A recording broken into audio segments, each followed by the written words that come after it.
Hello my wonderful, beautiful friends guys, welcome back to r slash malicious compliance, where people on purpose follow orders to spite someone. And in today's episode, we've got nightmare landlords, bossy coworkers, Karen owners, all getting taught lessons they won't forget. So yeah, sit back, relax, and seriously, try not to shake your heads too hard at some of these. Let's dive in.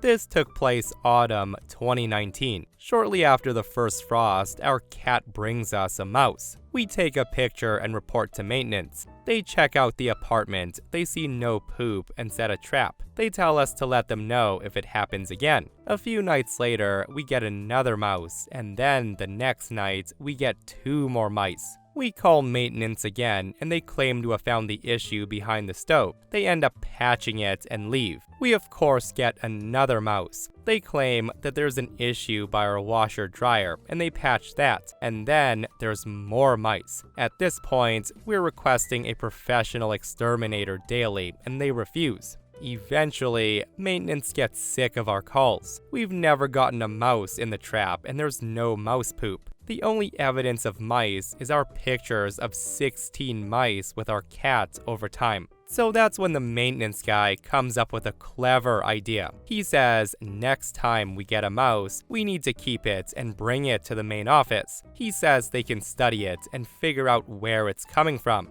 Now, my husband and I are both well educated, and we know that's not how mice work. The landlord doesn't want to pay an exterminator, and they don't believe the issue is as bad as it is. With that, it's time for a little malicious compliance. So a night or 2 later, we get a mouse. We manage to catch the thing, and we put it into a garbage can until morning. Unfortunately, the little guy doesn't make it through the night. In the morning, we bag up our friend, and we head to the leasing building. We find the apartment manager there, as well as the landlord, and there's several families waiting to begin a tour of the complex. That's when we explain to our landlord about the now 17 mice, and how we're supposed to personally deliver each mouse to her. She looks at my husband horrified, and then grabs her cell phone, and she heads to a back room.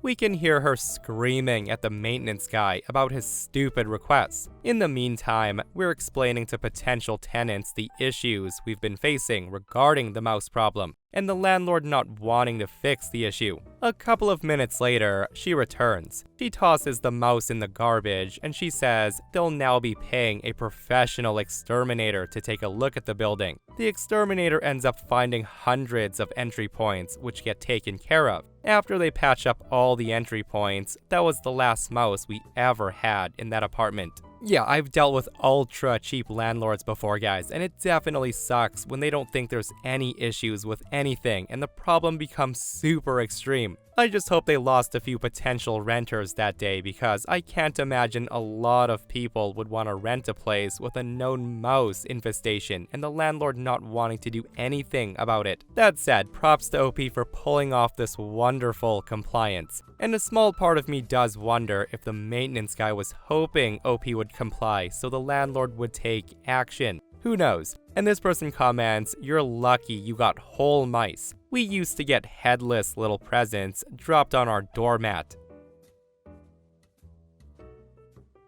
I hope you enjoyed this one. This one happened a few years ago in my last apartment. My roommate and I were living in a basement place with upstairs neighbors, and the owner decided to sell. The upstairs neighbors end up buying it, and they became our new landlords. And let me tell you, they were awful at it. I could fill a whole post with the amount of stuff they tried to get away with, but we're here to talk about one particular instance. But suffice to say, they had no idea that landlords had responsibilities. They simply saw us tenants as a source of income, and they suddenly spiked our rent. But there was one time where they maliciously complianced themselves. You see, they had a habit of trying to push stuff on us that was blatantly illegal. Their first contract, for example, said among other things that they had the right to enter the apartment at any time they wanted, and they were allowed to go through our stuff if they wished because we were, quote, living on their property. I pointed out that this was highly illegal, and they grew very upset, saying, "Well, we'll see about that." This clause later suddenly became a real one before we signed. One day, however, our lone fire alarm stopped working. As dutiful tenants, we reach out and we said, "Hey, the fire alarm stopped working." And their response was a surprising, "So what?" That's when we tell them we need to have working fire alarms. It's the landlord's duty to provide working fire alarms. They reply, "No, it's not. You want one, you get it." We tell them the law says otherwise, and here's where they maliciously compliance themselves. Possibly because they were getting tired of being corrected, they got really snooty with this one. We got a very sarcastic response saying, "Oh, it does it? Well, we'll just see what the fire marshal has to say about that." So me and my roommate, upon receiving this message, just burst out laughing. But they were serious. They thought they were gonna contact the fire marshal and he was gonna side with them, and then they could come down on us hard. I don't know what their expressions were when we said, "Okay, well, do that." However, the very next morning, there's a frantic knocking at our door. There's the landlord and his family, and they're looking very concerned. They're holding a bag of brand new fire alarms, one for each room in the place, and he even has 2 spares. The landlord literally begs to be let inside outside of the 24-hour notice, and he says it's an emergency. He has to put up these alarms right now, as they have someone coming to check soon. Trying not to laugh, we let them inside. They then rushed to put one in every single room, apologizing profusely for the delay. They told us, "If you need anything, don't hesitate to ask." Now, I don't know how that meeting with the fire marshal went. We didn't ask when they came to check the alarms, but their attitude painted a pretty clear picture of the ultimate result. They complied maliciously, thinking they'd called our bluff, but what a mistake that was. Yeah, don't you just love it when smug landlords end up regretting their decisions, guys? And be honest, like, who would have held out on letting the landlord inside to install those fire alarms and let them sweat a little? Like, if I were in OP's shoes, it would have been really hard for me to hold back saying, "I'm sorry, you can't enter without 24-hour notice, it's illegal." And this person comments telling us why the landlord was freaking out. They say fines can be upwards of $50,000 or $100,000, depending if it's an individual or corporation, per fine. And this person adds to that, and they say, "And each missing fire alarm is a violation. Window in the bedroom won't open, that's a violation. Escape routes blocked, violation." It adds up real quick. So this is about the time that I got some sweet malicious compliance on my mother, but at the time, I didn't know it fell under this sub. So where I'm from, there's 2 times a year where you can put anything you want to throw out on your front lawn, and it'll be picked up at no cost. And let me tell you, for kids, it's like Christmas, because it's common to go through other people's trash piles and grab anything you like, as one man's trash is another man's treasure. I've gotten dining chairs, roller skates, toys, DVD players, trampolines, etc. It's always fun to see what you can find. Now onto the story and the malicious compliance. So way back when I was 12 years old, my mother sold a lot of our things, TVs and such included, and she put anything we couldn't or didn't want to sell in storage, while she dragged us all over the country for her book tour. We were basically homeless, living on the road and all that. Anyway, when we finally returned to our home state, we moved into a small rental house in a city 4 hours away from where we used to live. And then the unpacking happened. My mother had sold the family TV, and so she stole mine, which I had purposely kept, and she made that the family TV.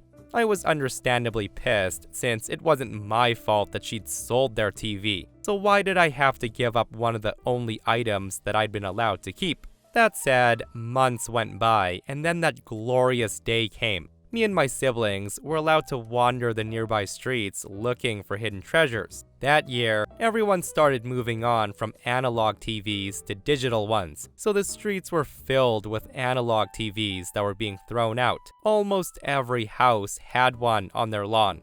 I took my siblings home after some successful treasure hunting, and I begged my mother to help bring one of those TVs home. Now, it would have taken very little effort on her part to get the car and drive it to one of the TVs I had wanted and bring it home. We were both used to some heavy lifting, so between the two of us, it would have been a piece of cake and free. But no, my mom refuses, and she says, if you want a stupid TV so bad, then you have to carry one back to the house by yourself. She said this in a tone that was no way a positive or encouraging one. It was a tone that said, I won't help you, and I know you can't do it alone, so give up.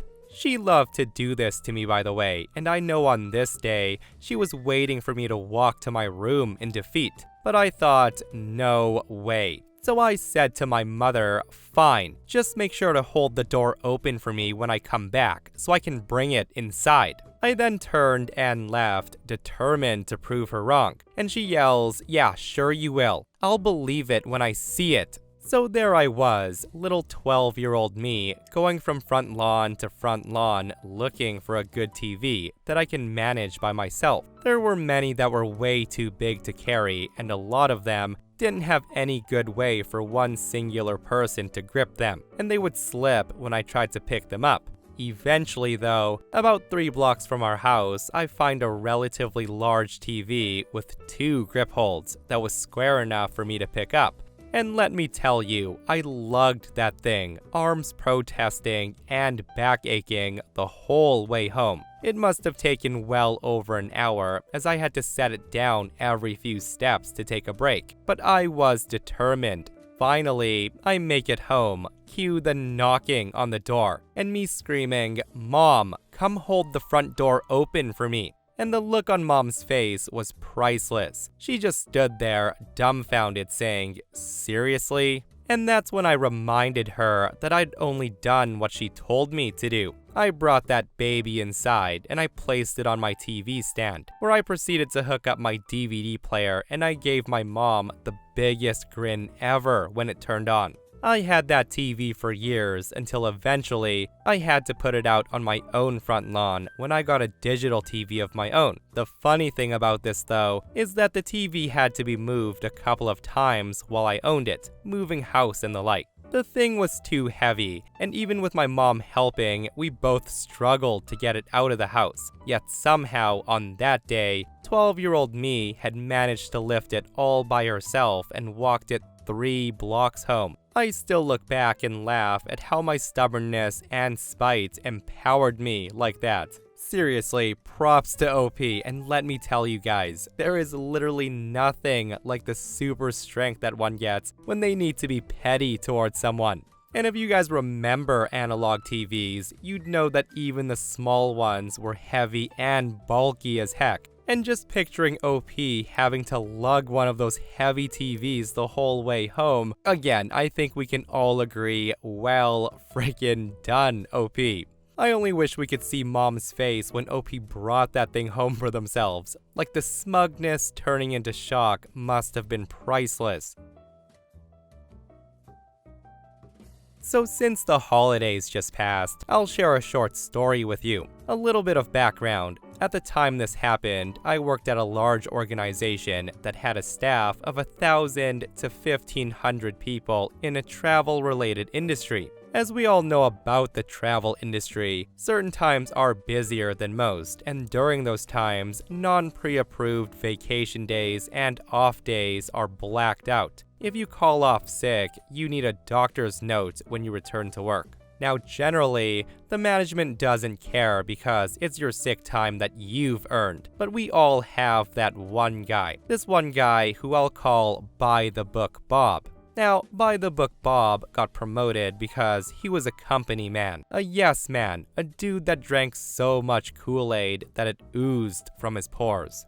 It was nearing Christmas time, which is the busy holiday travel time, though it's all hands on deck, and several days before and after are blacked out for those vacation days, etc. This blacking out extended to past the new year. So I came into work on Monday and I went home feeling unwell. Nothing too terrible, just the feeling of being overly tired. Something a day's rest and a good night's sleep should fix. So on Monday night, I call in to let them know that I was gonna take a sick day to rest and recover so I can be at 100% for the impending holiday. I call in, and who answers the phone but by the book Bob. I tell him that I'm gonna take a sick day since I'm not feeling too well. Without skipping a beat, he says, "Remember, the holiday period starts tomorrow. If you call off sick, you need a doctor's note. Don't come to work without one." As I mentally imagine him sitting on the other side of the phone, all excited and happy that he reminded me of the doctor's note instead of wishing me well, I respond, "Okay, cool. So you want a doctor's note when I get back, right? Otherwise, I'll get a write-up." That's when by the book Bob says, "Yup, you're gonna need a doctor's note, and don't you come to work unless you got one." So that said, cue malicious compliance. I say to him, "Sure, no problem." Now what by the book Bob didn't realize is that my personal physician is an old man who gives 0 Fs. The guy took the holidays off. And guess which office was closed until a few days after the new year? Now, am I gonna go to the local non-emergency room on a sick day to camp out for a doctor's note? No. Am I gonna pay out of pocket to go to another doctor to get a note so by the book Bob can be happy? Most definitely no. So my only choice is to hang out at home resting until the new year, and then pop in to get my note, so that's what I do. When I'm finally done with my sick time and I get my doctor's note, it's now nearly 2 weeks later. I head back into work and I drop off my note to buy the book Bob when I get in. I tell him, "Hey Bob, here's that doctor's note you wanted." By the book Bob looks at me and he says, "You were gone for a really long time." To which I respond, "Yeah, you wanted a doctor's note and you told me not to come to work without one. I didn't want to get in trouble since you said it was required. My doctor's office was closed until just yesterday." By the book Bob says, "You couldn't have gotten the note anywhere else?" To which I respond, "Are you gonna pay for my doctor's office visits?" He mumbled no, and I just smiled and walked out. Guys, what a compliance that was. And I'm honestly shocked that by the book Bob didn't spam OP's phone while they were gone for that 2-week period. Especially since it was busy season where they worked. And this person who's a physician shares a short comment and they say, "I'm an emergency physician and I work in the emergency departments in hospitals." Now, especially in the wintertime, hospitals are full of people, with usually long wait times, and we take people in order of severity, not first come, first served. So I'm at work, and I get a new patient. The chart says, "Needs a work note." I go into the cubicle, and I see a patient that's obviously ill. After 40 years of experience, I can size patients up pretty well from across the room. This woman was very ill. Her vitals weren't good, fever of 102 degrees, the works. Talking to her, she tells me that she's got a small cold. I tend to appreciate it when patients tell me the truth. She didn't claim to have pneumonia, anthrax, don't ask, or anything but a cold. Which, being a virus, there is not a hell of a lot I can do for her. So I ask her why she came in. Turns out she's been ill for 2 days. Her fever's actually going down with her taking Tylenol and drinking fluids. But her employer wants a doctor's note in order for her to get more time off. This woman waited in the emergency department waiting room for 5.5 hours to get a note for work. It's not her fault though, it's her employer's. So I ask her, how much time will they give her off? She responds, "There's no limit, I just need a doctor saying I need it." I respond, "Got it." So she went home with a lovely note giving her 2 weeks off with pay, and instructions to return to me for additional time if she needs it to recover. I really hate employers that demand asinine notes like this. Fight the stupidity. So I thought about this one today, and it made me smile, so I thought I'd share. My first job out of high school was a really big deal for me. It was a simple data entry job that I took very seriously. I started moving up very quickly. With so many young entry-level employees, turnaround was high, and I guess sticking around made me stand out. I was soaring in that company, and before I knew it, I was a supervisor over a team. In the department I was in, there was only one other supervisor. We worked really well together, and we agreed on almost everything. In fact, our department was doing so well that our manager was recruited by another department for a much more lucrative role in the company. The new manager was the nicest man alive, but as an outside hire, the guy didn't know anything about how we ran things. At the same time as he was getting acquainted with us, the other supervisor went on maternity leave. I was the only lead in the department left that really knew what they were doing. It sounds rough, but I blossomed under these circumstances. I helped find our new acting supervisor, who I'll call Trevor. I went into all the meetings with my manager to take notes and help him understand what we're discussing. I hired all the new staff members, from talking to the recruiter, conducting interviews, and making the call to offer the position. I was running the show and I loved it. Our new manager was not really grasping things, and he told me he was thinking about leaving. I was of course sad to see him go. He then told me that he thought he would ask them to have me fill his position, and this would have been the opportunity of a lifetime. A week later, my manager told me that he talked to the director, but the position wasn't going to me. It was going to the acting supervisor, Trevor. Apparently, this guy had been schmoozing while I had been working. Trevor had become buddy-buddy with the director by spending all of his time in his office and going drinking with him at the driving range. I was heartbroken.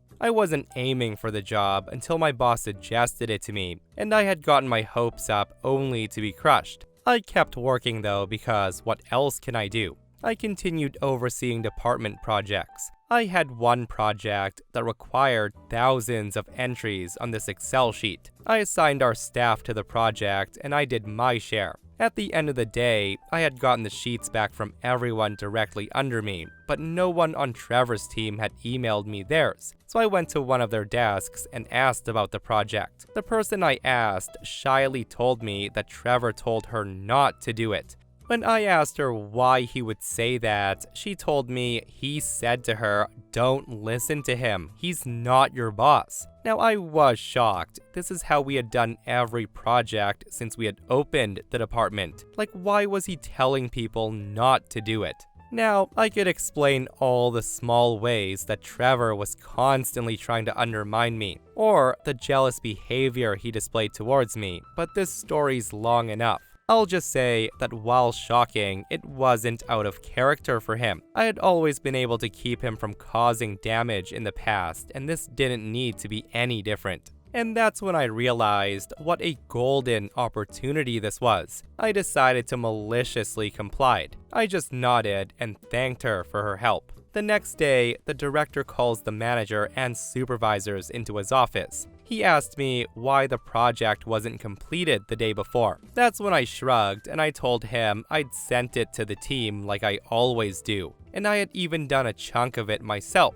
I then look at Trevor and the look he gave me. The guy was pale and he looked at me as if I was about to sentence him to death. When Trevor eventually tried to explain that he told the staff under him not to do it, the director asked everyone but Trevor to leave. This project had been related to payroll, and Trevor had royally screwed over the payroll staff. Our director was livid. He was in there for over an hour, and I heard the director raise his voice more than once, which was wild. The doors and office walls were glass, so when I passed the office a bit later, I just saw Trevor with his head down while the director was shaking his head and moving his hands in a very animated manner.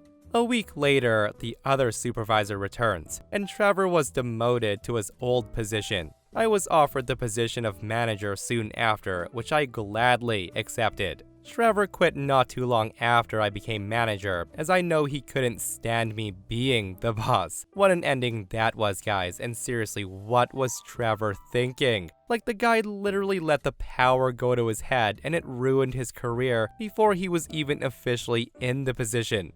Like, I'm still trying to wrap my head around how he possibly thought that would end any other way than what it did.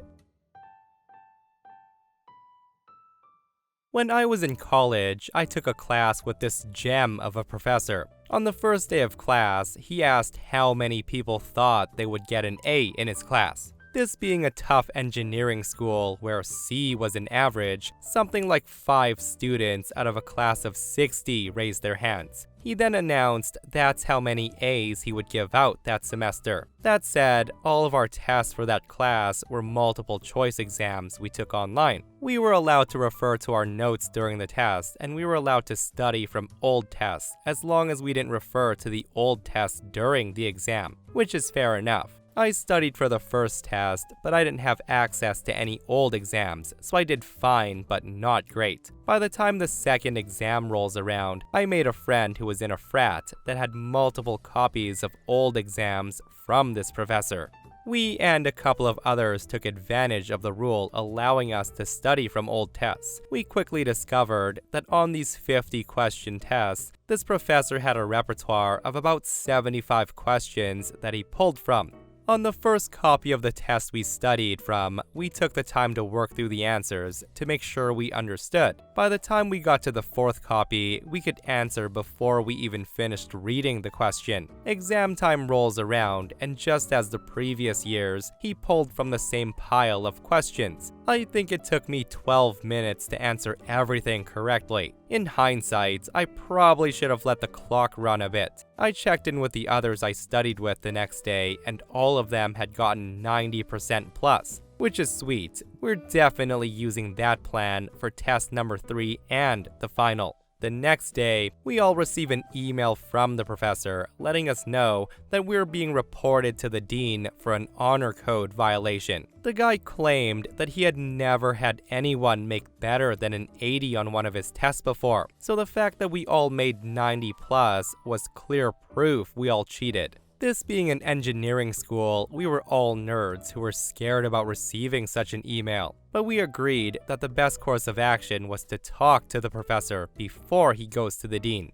So we reach out to him and he agreed to meet us after class. When we meet with him and we laid out our case, he was surprisingly receptive to our explanation. I think in reality, he didn't want to go through with the hassle of reporting us, so we left the meeting feeling pretty good. And we agreed within our study group that we would keep studying from the old tests. Well, about a week before test number 3, this guy announces to the class that because some of us had found the previous test so easy, the next one would have twice as many questions in the same amount of time. Being the cheeky SOB that I am, I asked him as I was leaving what would happen if someone made 100 on this test. His exact response was, "God help you on the final." So we used the same approach in studying for the test, and we found the same pattern of a limited set of questions. Of course, in addition to the extra questions he had promised, all of the questions on this test would be new. So while again, we got to the point that we had the questions and answers memorized, we tried to make sure that we understood the concepts as much as possible to deal with what we expected to be his wrath.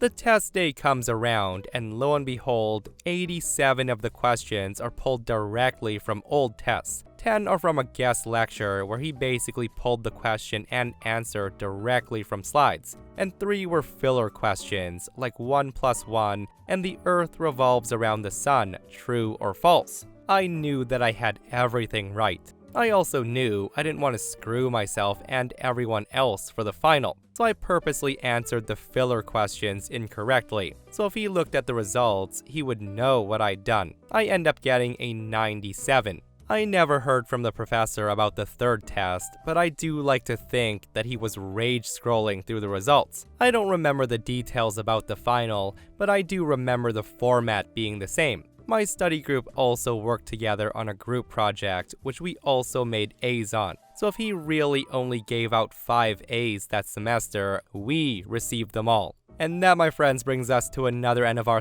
/ malicious compliance. Guys, I hope you enjoyed today's stories. If you did, hit that thumbs up. And if you're not subscribed, consider subscribing so you don't miss these crazy stories. And if you missed the last episode on the channel, it's an r / entitled people episode, where psycho HOA Karens are getting put in their place. It's such a wild episode, so go check it out if you haven't, and myself and Stevie Boy will see you guys in the next one. We love you.